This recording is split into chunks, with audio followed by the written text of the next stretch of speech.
जैसे जैसे artificial intelligence बढ़ता जा रहा है, हमारी डिपेंडेंसी उस पर और ज़्यादा बढ़ती जा रही है। उससे क्या रहा है कि हमारी क्रिएटिविटी, जो हमारी खुद की क्रिएटिविटी है, वो काफ़ी कम होती जा रही है दिन प्रतिदिन।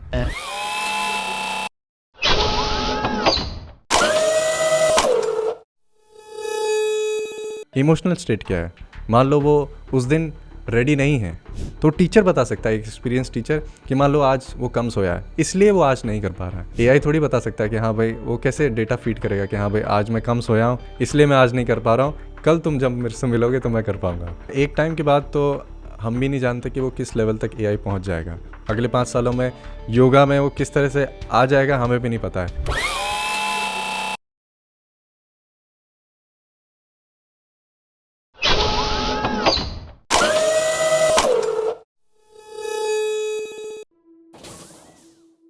लेकिन हम थोड़ा सा बैकफुट लेने की ज़रूरत है कि आप ट्रेडिशनल टीचर्स के पास ज़्यादा जाएं। मुझे स्कोलियोसिस था जिसमें स्पाइन थोड़ी टेढ़ी हो जाती है, तो उसकी वजह से मेरा जो पूरा पॉस्चर था वो गलत था। एक टाइम के बाद ऐसा हुआ कि मुझे बैक और नेक पेन होना शुरू हो गया। तो आई थिंक हर कोई कॉर्पोरेट में इससे जूझ रहा है। आपने बाबा रामदेव जी की बात करी, वो हमारे इस भारत की एक दिव्य शख्सियत हैं जिन्होंने योग को घर घर और जन जन तक पहुंचाने का बहुत ही अच्छा प्रयास किया है। उसमें थोड़ा सा देसी स्टाइल का वो योगा था, उसमें कुछ ऐसा टेक्निकल इन्फॉर्मेशन नहीं थी, कोई अलाइनमेंट, कोई एनाटॉमी की नॉलेज आपको नहीं प्रोवाइड कर रहे थे। आज इस एपिसोड में हम बात करने वाले हैं योग की, जो सदियों से चलता आ रहा है। ऋषि मुनियों का ज्ञान, आत्मा की शांति और अध्यात्म का रास्ता। क्या यही योग का एक असली उद्देश्य है? लोगों के मन में ये भी प्रश्न है कि क्या योग सिर्फ फिजिकल फिटनेस तक ही रह गया है या इससे बहुत कुछ। तो आज इस एपिसोड में हम जानेंगे कि योग मॉडर्न है या एक अध्यात्म का रास्ता। आजकल के इस डिजिटल युग में योग का प्रचार प्रसार सोशल मीडिया पर काफी बढ़ता ही जा रहा है। क्या हम सही राह की ओर आगे बढ़ रहे हैं? और एआई का क्या एआई भी योग को काफी इन्फ्लुएंस करते रह रहा है? इन्हीं सारे सवालों के जवाब आज के इस एपिसोड में आपको मिलने वाले हैं। आज के जो हमारे गेस्ट हैं वो टेक्निकल फील्ड से होने के साथ साथ एक सर्टिफाइड योग टीचर भी हैं। तो चलिए शुरू करते हैं आज के इस एपिसोड को। बने रहिए हमारे साथ लास्ट तक।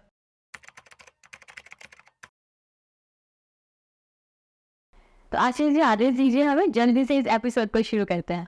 बिल्कुल, आपका ही शो है, आप शुरू करिए। तो मैं ये पूछना चाहूंगी कि कैसे आप टेक्निकल फील्ड और योग के बीच में बैलेंस बना पाते हैं, क्योंकि मेरे हस्बैंड शशांक जी वो भी इसी फील्ड में हैं और दिन भर वो स्ट्रेस में रहते हैं क्योंकि क्लाइंट की तरफ से उनको एक डेडलाइन रहती है कि आपके पास ये एक टाइम लिमिट है, इसी में आपको कंप्लीट करना है, और इसके चक्कर में वो दिन भर स्ट्रेस में इधर उधर घूमते रहते हैं। तो आप कैसे ये दो चीज़ें बैलेंस कर पाते हैं एक साथ में? एक्सपीरियंस के साथ मैंने ये देखा है कि अगर आप मॉर्निंग का टाइम और इवनिंग का टाइम अपने लिए डेडिकेट कर पाएँ, जिसमें आप थोड़ा सा टाइम फ्री हैं, जिसमें आप अपने दिमाग को इनफ टाइम दे पा रहे हैं कि वो रिलैक्स हो पा रहा है, तो आपकी स्लीप जो है, स्लीप साइकिल है, वो काफ़ी अच्छी हो जाती है। तो आप टाइम से उठना चालू कर देंगे, और जैसे ही आप टाइम से उठेंगे, आपकी योगा प्रैक्टिस, आपका प्राणायाम, जो भी आप करना चाह रहे हैं, मान लो आप खेलना चाहते हैं, तो वो भी टाइम से होने लगेगा। तो आई थिंक अगर आपने जो उठने का टाइम है और जो सोने का टाइम है, वो आपने अगर समझ लिया कि आपकी लाइफ में वो कैसे फिट हो सकता है, तो आपने मतलब वो चीज़ आप क्रैक कर लेंगे। भले ही आप कोई भी जॉब कर रहे हैं, टेक फील्ड है या फिर आप कोई फैक्ट्री जा रहे हैं, कोई भी फील्ड है। शशांक जी, आप कैसे करते हैं? आप अगर कर रहे हैं तो आप कैसे कर रहे हैं? मैं भी ऐसे ही मैनेज करता हूँ जैसा आपने बताया। सुबह उठने की, जल्दी उठने की कोशिश, और थोड़ा बहुत अपना योग अभ्यास करने के बाद और अपने कामों में अपना टाइम देना। एक चीज़ मैंने और देखी, अगर आप मान लो स्ट्रेस हो जा रहे हैं, काम करते हुए थोड़ा स्ट्रेस हो रहा है, बॉस का फ़ोन आ रहा है, डेडलाइंस हैं, तो आई थिंक थोड़ा सा स्टेप बैक, अगर आप छोटा सा वॉक ले आए बाहर, काम के बीच में हल्का सा ब्रेक ज़रूरी होता है आई थिंक, क्योंकि जैसे ही आप पूरा एनग्रॉस हो जाए, मतलब एकदम डेडिकेटली काम कर रहे हैं और आप सीट छोड़ नहीं रहे हैं, लगे हुए हैं घंटों तक, तो आई थिंक स्ट्रेस और बढ़ता रहता है। तो उसको थोड़ा सा बीच बीच में ब्रेक ज़रूरी है। 5 मिनट का ब्रेक हो जाए, 5 मिनट का ब्रेक, हाँ, थोड़ा सा ब्रीथ ले लीजिए। हाँ, ब्रीथ ले लीजिए, थोड़ा सा चाय पानी और थोड़ा सा आपस में घूम आइए, बात कर लीजिए, तो सही रहता है। तो जैसे आप टेक्निकल फील्ड से जुड़े हुए हैं, तो आपको ऐसा क्या इंस्पिरेशन मिला कि आप योगा फील्ड में आ गए? आई थिंक वो इंस्पिरेशन नहीं था, एक तरह से वो नेसेसिटी और मेरी ज़रूरत थी, क्योंकि एक टाइम के बाद ऐसा हुआ कि मुझे बैक और नेक पेन होना शुरू हो गया। तो आई थिंक हर कोई कॉर्पोरेट में इससे जूझ रहा है। हाँ, कॉर्पोरेट में मतलब और टेक फील्ड में स्पेशली तो वो तो होता ही है। बट वो थोड़ी सी पुरानी चीज़ें भी थी कि मुझे स्कोलियोसिस था, जिसमें स्पाइन थोड़ी टेढ़ी हो जाती है, तो उसकी वजह से मेरा जो पूरा पॉस्चर था वो गलत था और उसकी वजह से पेन होना शुरू हो गया। और एक टाइम ऐसा आया कि मैं काम करने के लिए वो बैठ भी नहीं सकता था कंप्यूटर के सामने। मान लो अगर मैं 15 मिनट के लिए कंप्यूटर देख रहा हूँ तो मेरे को एकदम पेन होना शुरू हो जाता था। तो एक टाइम ऐसा आया मुझे जॉब छोड़नी पड़ी ताकि मैं योगा में जा सकूं और अपने पेन को सही कर सकूं। और योगा में मतलब वो इसलिए दिमाग में आया क्योंकि मेरे पिताजी वो काफ़ी सालों से योगा कर रहे थे। उनका बेसिक स्टाइल है बाबा रामदेव का जो स्टाइल होता है एकदम, उसमें कुछ ज़्यादा टेक्निकल नहीं होता, बस बॉडी मूवमेंट है, सूर्य नमस्कार से। पर हाँ, मतलब जो इंस्पिरेशन आया वो तो घर से ही आया। तो योगा आपको हील करवा रहा है, आपकी प्रॉब्लम सॉल्व हो पा रही है एकदम इससे? मतलब एकदम एकदम एकदम हेल्दी हूँ उसकी वजह से, रेगुलर प्रैक्टिस करता हूँ। और आई थिंक योगा सच में बॉडी पेन या फिर कोई भी तरह की बीमारी है उसको हील करने की उसमें पावर है। जैसे भी आपने बाबा रामदेव जी की बात करी, वो हमारे इस भारत की एक दिव्य शख्सियत हैं जिन्होंने योग को घर घर और जन जन तक पहुंचाने का बहुत ही अच्छा प्रयास किया है। जिन्होंने 1995 में एक दिव्य योग ट्रस्ट की स्थापना करी थी। उसके माध्यम से उन्होंने इस पूरे भारत में योग का प्रचार प्रसार किया, एक योग की क्रांति लेकर आए। तो मैं जानना चाहूँगी कि 1995 से लेकर और 2024 तक योग में क्या क्या परिवर्तन आए हैं और क्यों आ रहे हैं? जैसे आपने बाबा रामदेव की बात की, तो जब मैं अपने बचपन को देखूं तो वहाँ पे भी छोटे छोटे शिविर लगते थे जिसमें हमारे घर वाले हमको भी भेजते थे, क्योंकि वहाँ से मतलब सब लोग जा रहे हैं तो हम भी जा रहे हैं वहाँ पे सीखने के लिए। तो उन्होंने जो किया सोसाइटी के लिए, एज ए सोसाइटी के लिए जो उन्होंने काम किया, वो तो बहुत अच्छा काम किया कि योग उन्होंने घर घर तक पहुँचाया। लेकिन मुझे एक चीज़ जो थोड़ी समझ में नहीं आई वो ये थी कि जो टेक्निक्स थी उनकी, जो अलाइनमेंट, जैसे बात करते हैं हम योगा में अलाइनमेंट की बहुत नेसेसिटी है कि बॉडी में अगर आप कोई पॉस्चर कर रहे हो और उसको 1-2 मिनट तक आप होल्ड कर रहे हो तो अलाइनमेंट आपका बहुत ज़रूरी है। क्योंकि अगर वो अलाइनमेंट सही नहीं होगा तो आपकी बॉडी को वो हील तो नहीं करेगा, उसमें ज़्यादा आपको पेन होना शुरू हो सकता है। तो बस मुझे ये एक चीज़ थोड़ी सी उनके समझ में है, लेकिन उनके जैसे प्राणायाम करने का तरीका है और उनकी जो नेचुरोपैथी है वो आई थिंक वो तो बहुत अच्छी है। और जो चेंजेस मुझे दिखते हैं वो बेसिकली यही हैं कि काफ़ी टीचर्स पहले स्ट्रिक्ट हुआ करते थे योगा को लेके, उनमें मतलब एक तरह से वो एक गुरुकुल टाइप का माहौल था उस समय कि बच्चे जा रहे हैं योग सीखने जा रहे हैं तो वहाँ पे गुरुकुल की तरह वहाँ पे रहेंगे, वहाँ पे सेवा देंगे, वहाँ पे अपना खुद का काम खुद करेंगे। और अभी वो थोड़ा सा चेंज होता जा रहा है, वो एक तरह से जैसे हम हॉलीडे में जा रहे हैं, योगा वो इस तरह का बन चुका है कि 1 महीने की हम छुट्टियाँ ले लेते हैं और हम ऋषिकेश या फिर साउथ में कहीं चले गए या फिर थाईलैंड, बाली कहीं भी चले गए जहाँ योगा हो रहा है, और वहाँ पे बस थोड़ा सा एंटरटेनमेंट भी हो गया और थोड़ा सा योगा भी कर लिया, थोड़ा हेल्थ रीजंस की वजह से वो भी कर लिया। साधना की वजह ये एक तरीके से हॉलीडे हो रहा है। हाँ, वो हॉलीडे की तरह ज़्यादा साधना नहीं है, साधना नहीं हो पा रही है। तो मुझे ये ज़्यादा बस ये थोड़ा सा खटकता है वैसे, लेकिन एटलीस्ट मुझे ये थोड़ा सा अच्छा लगता है कि ये पॉपुलर होने की वजह से सब लोग कर तो रहे हैं, थोड़ा बहुत कर रहे हैं लेकिन कर तो रहे हैं, तो उतने में मैं खुश हूँ, मतलब हो तो रहा है कम से कम। एक नया टर्म है बॉडी ओपनिंग, जो आजकल बहुत प्रचलन में है। पहले के टाइम पे जब हम योग किया करते थे तो हम अध्यात्म और मन की शांति के लिए योग करते थे, लेकिन आजकल देखा जा रहा है कि लोग योग को फॉलो तो कर रहे हैं लेकिन बॉडी ओपनिंग और फ्लेक्सिबिलिटी के लिए ज़्यादा कर रहे हैं। तो क्या ये सही है? आपका क्या विचार है इस पे? बॉडी ओपनिंग मतलब मेरे लिए तो बिल्कुल सही नहीं है, क्योंकि इसमें ऐसा हो रहा है ना कि अगर मैं सिर्फ फिज़िकल बॉडी की पहले बात करूं तो उसमें ऐसा हो रहा है कि आप एक्स्ट्रा प्रेशर डाल के अपने जॉइंट्स को भी ओपन कर रहे हैं। उसमें फ्लेक्सिबिलिटी तो चलो आपने पा ली, आपने दूसरे का प्रेशर लगवा के आपने फ्लेक्सिबिलिटी पा ली, पर जो स्ट्रेंथ चाहिए थी वो तो आपको मिली नहीं, तो जॉइंट डिस्टेबलाइज हो गए उस केस में, बॉडी ओपनिंग के केस में। जैसे आपने बताया मुझे कि हम पहले अध्यात्म और ध्यान, मन की शांति के लिए योगा किया करते थे, अब नहीं हो रहा है वो। उसका मेजर रीज़न ये भी है कि हम ज़्यादा ऑनलाइन की तरफ शिफ्ट होते जा रहे हैं, जिसमें जो टीचर की एनर्जी है ना, टीचर की जो प्रेजेंस है, वो स्टूडेंट्स फील नहीं करते हैं। क्योंकि क्लास में कभी कभी ऐसा भी होता है कि मान लो कोई बच्चा आया, उसको कोई दिक्कत है, कोई फिज़िकल इशू है, कोई मेंटल इशू है, तो टीचर की बस प्रेजेंस की वजह से वो हील हो जाता है। अब वो पॉसिबल नहीं है, अब ऑनलाइन के मीडियम से वो पॉसिबल नहीं है। तो जब किसी ने ये महसूस ही नहीं किया, जब किसी ने ये देखा ही नहीं है, तो हाँ, वो फिज़िकल बॉडी को ओपन करने के लिए उसमें थोड़ा जिम्नास्टिक ऐड करने के लिए तो ज़रूर करेगा, और वो थोड़ा अच्छा भी लगता है अगर किसी को हम दिखाते हैं कि हमने वृक्षासन, हमने हैंड स्टैंड कर लिया है, तो ऑब्वियसली वो अच्छा दिखेगा, सोशल मीडिया पे वो अच्छा दिखेगा। लेकिन जो मन की शांति है वो तभी आती है जब आप किसी से जुड़ते हैं, जब आप किसी गुरु से जुड़ते हैं और उसको कई टाइम, कुछ समय देते हैं। एक से दूसरे पे जब आप अगर गुरु करते रहेंगे तो उसमें वो आपके पास पेशेंस की कमी है उस केस में। आप एक जगह ठहराव करके देखिए, आप एक जगह ठहर के देखिए कि उस गुरु के पास क्या क्या है आपको बताने के लिए। भले ही वो आपको पहले, दूसरे, तीसरे महीने में आपको लग रहा है कि ये ज़्यादा कुछ बता नहीं रहा है, हो सकता है कि आप उस स्टेज पे ना हो कि आप उस चीज़ को रिसीव कर सकें, शायद वो छठे महीने में आपको कुछ बताए।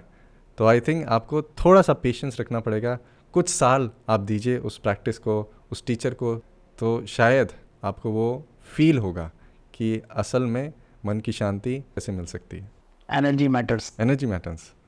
पहले और अब के समय में योग को सिखाने की टेक्निक्स बदल चुकी हैं। पहले ह्यूमन एनाटॉमी एंड फिजियोलॉजी का इतना अवेयरनेस नहीं था, लेकिन अब ह्यूमन एनाटॉमी और फिजियोलॉजी बहुत ज़रूरी हो गया है, क्योंकि हमारी लाइफ स्टाइल्स बहुत ज़्यादा इम्बैलेंस होती जा रही है। तो इसमें आपका क्या विचार है? क्या सच में ज़रूरी है इसकी नॉलेज होना योग में? अगर आप मुझसे पूछेंगे तो मैं एनाटॉमी भी पढ़ाता हूँ, तो मैं तो मानता हूँ कि एनाटॉमी और फिजियोलॉजी की इन्फॉर्मेशन बहुत ज़्यादा ज़रूरी है, स्पेशली अगर आप एक तरह से योगा टीचर बन रहे हैं तो। पहले ये इन्फॉर्मेशन इतनी अवेलेबल नहीं थी, क्योंकि जैसा रामदेव बाबा की हमने बात की कि उसमें थोड़ा सा देसी स्टाइल का वो योगा था, उसमें कुछ ऐसा टेक्निकल इन्फॉर्मेशन नहीं थी, कोई अलाइनमेंट, कोई एनाटॉमी की नॉलेज आपको नहीं प्रोवाइड कर रहे थे वो। लेकिन अभी हम बात करें तो आप देखेंगे कि बैक पेन 16-17 साल के बच्चों को भी हो रहा है, क्योंकि वो स्कूल में बैठ रहे हैं घंटों घंटों तक और उनका पोस्चर ऐसे नीचे झुक रहे हैं, वो उनकी गर्दन नीचे झुक रही है, उनकी स्पाइन ऐसे झुक रही है। तो एकदम छोटे बच्चों से लेके और बड़े लोगों तक बहुत ही कॉमन प्रॉब्लम्स होने लग गई हैं, हार्ट की प्रॉब्लम्स होने लग गई हैं, ब्रीदिंग की प्रॉब्लम्स होने लग गई हैं। तो आई थिंक पहले आपको रूट कॉज समझना पड़ेगा कि हो क्यों रहा है, और क्या हमने साइंटिफिक नॉलेज चलो हमने गैदर कर ली, अब उसमें हम ट्रेडिशनल इन्फॉर्मेशन ला सकते हैं, योगा ला सकते हैं। हमने एक बार समझ लिया कि हम बॉडी में हो क्या रहा है, अब उसको हम योगा से हील करने की कोशिश करेंगे, क्योंकि योगा में वो पावर है हील करने की। आर्टिफिशियल इंटेलिजेंस आजकल बहुत ज़्यादा बूम पर है, हर कोई उसको यूज़ कर रहा है, इवन हमारी क्रिएटिव टीम भी उसको यूज़ करती है। और आप कहीं भी ले लीजिए, सॉफ्टवेयर ले लीजिए, बहुत सारे एग्जांपल्स हैं, इवन होम अप्लायंसेस पे सेल्फ ड्राइविंग कार्स आ गई हैं। तो जैसे जैसे आर्टिफिशियल इंटेलिजेंस बढ़ता जा रहा है, हमारी डिपेंडेंसी उस पर और ज़्यादा बढ़ती जा रही है। उससे क्या रहा है कि हमारी क्रिएटिविटी, जो हमारी खुद की क्रिएटिविटी है, वो काफ़ी कम होती जा रही है दिन प्रतिदिन। तो योग के फील्ड में भी आर्टिफिशियल इंटेलिजेंस का कुछ इन्फ्लुएंस हो सकता है क्या? कहाँ तक किस लेवल तक योग को ले जा सकता है? कुछ अच्छी चीज़ें हैं आर्टिफिशियल इंटेलिजेंस की, जैसे अगर किसी को सीक्वेंस बनाना है कि किस तरह के आसन में आज की क्लास में पढ़ाऊँगा, वो अच्छे से एआई डिज़ाइन कर सकता है। अब बात आई, मान लो किसी को हार्ट इश्यू है, या फिर किसी को हिप बोन में प्रॉब्लम है, या फिर उसको बैक पेन है। अब आर्टिफिशियल इंटेलिजेंस एक लेवल तक ही वो सीक्वेंस प्रोवाइड कर सकता है उस इंसान के लिए। उसके बाद एक एक्सपीरियंस टीचर की ज़रूरत होगी कि वो मॉनिटर कर सके कि हर एक आसन के बाद बॉडी कैसे रिएक्ट कर रही है। वो इन्फॉर्मेशन आर्टिफिशियल इंटेलिजेंस के पास नहीं है कि वो बॉडी देख के तुरंत बता दे कि हाँ इसकी बॉडी में क्या हो रहा है। अब जैसे बहुत सारे स्टार्टअप अब आ रहे हैं जो अलाइनमेंट भी बता सकते हैं, एआई के थ्रू टूल आ चुके हैं मार्केट में, पहले से अवेलेबल हैं। शार्क टैंक पे स्टार्टअप्स भी जा रहे हैं फंडिंग के लिए, जो बताते हैं कि अलाइनमेंट ऐसा होना चाहिए। तो एग्जैक्ट अलाइनमेंट बताते हैं? बताते हैं, हाँ बताते हैं, एग्जैक्ट अलाइनमेंट बताते हैं। उनने अपने एल्गोरिदम को ऐसा ट्रेन कर लिया है कि वो एग्जैक्ट अलाइनमेंट बता सकते हैं। लेकिन आप देखिए कि योगा सिर्फ फिजिकल नहीं है, पहली बात, उसमें ब्रेथ, अब ब्रेथ तो एआई नहीं देख सकता ना कि ब्रेथ कितना ले रहा है, वो किस लेवल तक ले रहा है, बहुत शॉर्ट ब्रेथ तो नहीं है। हम योगा में बहुत डीप ब्रीदिंग कराते हैं, उसका रीज़न है कि माइंड रिलैक्स होता है, बॉडी रिलैक्स होती है, मसल्स रिलैक्स होती हैं, तभी तो आपको फ्लेक्सिबिलिटी मिलेगी। ऑल्सो कि उसकी मेंटल स्टेट कैसे चेंज हो रही है जब भी वो आसन कर रहा है, इमोशनल स्टेट क्या है? इमोशनल स्टेट क्या है। मान लो वो उस दिन रेडी नहीं है, तो टीचर बता सकता है, एक्सपीरियंस टीचर, कि मान लो आज वो कम सोया है इसलिए वो आज नहीं कर पा रहा है। अब एआई थोड़ी बता सकता है कि हाँ भाई, वो कैसे डेटा फीड करेगा कि हाँ भाई आज मैं कम सोया हूँ इसलिए मैं आज नहीं कर पा रहा हूँ, कल तुम जब मेरे से मिलोगे तो मैं कर पाऊँगा। तो ये उसका ड्रॉबैक भी है और थोड़े से प्लस पॉइंट हैं। आशीष जी, इस एपिसोड का मेरा एक अंतिम प्रश्न है जो कि मेरे मन में बहुत खटकता भी है। ये प्रश्न, आजकल जो योग सोशल मीडिया पर बहुत ही तेज़ी से दिखाया जा रहा है या प्रचार प्रसार किया जा रहा है, क्या ये एक सही दिशा में जा रहा है या फिर इसकी कोई गलत दिशा भी हो सकती है? इसमें आपका क्या विचार है? अब मैं भी सोशल मीडिया पे काम तो करता हूँ, अपने जो टीचिंग्स हैं वो बताने की कोशिश करता हूँ, ट्रेडिशनल भी और थोड़ा सा जो मॉडर्न योगा है जो लोगों को हेल्प कर सकता है। बेसिकली कोई भी पेन है उनको, तो उनको मैं बताने की कोशिश करता हूँ कि आप ये कर सकते हैं, ये कर सकते हैं। अब कुछ लोग हैं जो सिर्फ मार्केटिंग के लिए करते हैं, उसमें वो कुछ भी चीज़ बताते हैं ताकि वो थोड़ा सा वायरल हो जाए, वो वीडियोस वायरल हो जाएं। उनको मैं अपना पर्सनल ओपिनियन दूंगा कि मैं उनको सपोर्ट नहीं करता हूँ। वो एक तरह से बस मार्केटिंग है, वो रियल इन्फॉर्मेशन नहीं है। जो रियल टीचर्स अभी भी अवेलेबल हैं इंडिया में या फिर बाहर, वो अपनी खुद की मार्केटिंग उतनी अच्छी तरह नहीं कर पाते हैं, इसलिए वो सरफेस पे आ ही नहीं पा रहे हैं। वो भी अवेलेबल हैं, इंटरनेट पे अवेलेबल हैं, सोशल मीडिया वो भी कर रहे हैं, लेकिन वो उस तरह से फेमस नहीं हुए हैं। तो आई थिंक हमको ऐसे टीचर्स ढूंढने हैं जो जिनके पास ऑथेंटिक नॉलेज है, भले ही वो सोशल मीडिया पे इतने फेमस ना हो, पर आई थिंक अगर आप इन पर्सन या फिर ऑनलाइन जो मीडियम है उससे आप उनसे टीचिंग्स लोगे तो बहुत ही अच्छा होगा आपके लिए भी इन द लॉन्ग रन, अगर आप टीचर भी बन रहे हैं तो। और एज ए स्टूडेंट तो ऑब्वियसली आपकी हेल्थ इम्प्रूव होगी। लेकिन सोशल मीडिया एक ऐसा प्लेटफॉर्म है जहाँ पे अगर आप कुछ भी प्रोडक्ट अपना सेल करना चाहते हैं तो बहुत ही ईजीएस्ट वे है, और इसके बिना शायद आप मार्केटिंग भी नहीं कर पाते हैं। तो बड़ा मुश्किल हो गया है एक सही टीचर को पहचानना एक अच्छे लर्नर के लिए।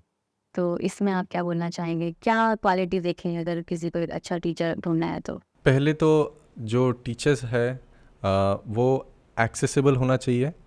जो प्रेजेंस है उसका, वो आपको फील कैसा हो रहा है, वो अच्छा फील हो रहा है, वो आपको ऐसे डीमोटिवेट तो नहीं कर रहा है। क्योंकि आप 1 घंटा 2-1.5 घंटा निकाल के उसकी क्लास में जा रहे हैं और वहाँ से आप डीमोटिवेट होके आ रहे हैं, तो ये तो आपकी हेल्थ के लिए तो अच्छा नहीं है। चलो फिजिकल हेल्थ बन सकती है, लेकिन आपकी मेंटल हेल्थ तो ख़राब हो रही है। तो आई थिंक पहले प्रेजेंस बहुत इंपॉर्टेंट है। टीचर्स का प्रेजेंस कैसा है, वो स्ट्रिक्ट हो सकता है, लेकिन वो स्ट्रिक्टनेस ऐसी नहीं होनी चाहिए कि आपको वो डीमोटिवेट करे प्रैक्टिस में।